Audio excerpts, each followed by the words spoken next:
देश के सबसे बड़े सरकारी bank state bank of India के ग्राहकों को अपनी जरूरी बैंकिंग काम आज ही निपटा लेने चाहिए।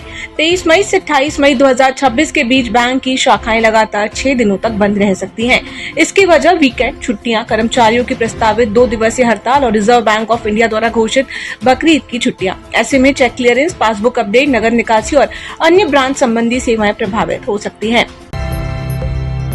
शुक्रवार 22 मई को घरेलू शेयर बाजार में शानदार तेजी देखने को मिली। बीएसई सेंसेक्स करीब 500 अंकों की बढ़त के साथ 75,700 के स्तर पर कारोबार कर रहा है, जबकि निफ्टी 50 140 अंक चढ़कर 23,800 के करीब पहुंच गया। बाजार में बैंकिंग और रियलिटी सेक्टर के शेयरों में सबसे ज्यादा खरीदारी देखी जा रही है।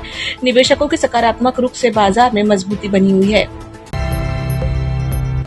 मारुति सुजुकी इंडिया ने अपने पैसेंजर व्हीकल्स की कीमतों में 30,000 तक बढ़ोतरी करने का ऐलान किया है। कंपनी के अनुसार नई कीमतें जून 2026 से लागू होंगी।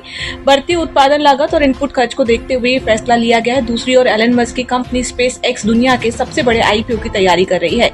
माना जा रहा है कि कंपनी की लिस्टिंग के बाद मार्स दुनिया के पहले ट्रिलियनियर बन सकते हैं। इन्फोर्समेंट डायरेक्टोरेट ने शुक्रवार सुबह से कोलकाता समेत पश्चिम बंगाल के कई इलाकों में बड़े पैमाने पर छापेमारी शुरू की है। ये कार्रवाई जमीन कब्जाने और मनी लॉन्ड्रिंग से जुड़े मामलों में की जा रही है।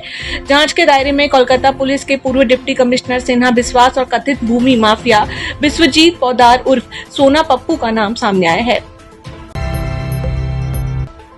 ईरान और यूनाइटेड स्टेट्स के बीच बढ़ते युद्ध और अखाड़ी क्षेत्रों में अस्थिरता का असर अब भारतीय दवा उद्योग पर भी पड़ने लगा है। दवा निर्माण में इस्तेमाल होने वाले कच्चे माल की सप्लाई प्रभावित होने की आशंका है, जिससे पैरासिटामोल, एंटीबायोटिक्स और डायबिटीज की दवाओं के दाम बढ़ सकते हैं। माल ढुलाई महंगी होने और सप्लाई चेन टूटने से आने वाले दिनों में आम लोगों की जेब पर अतिरिक्त बोझ पड़ सकता है।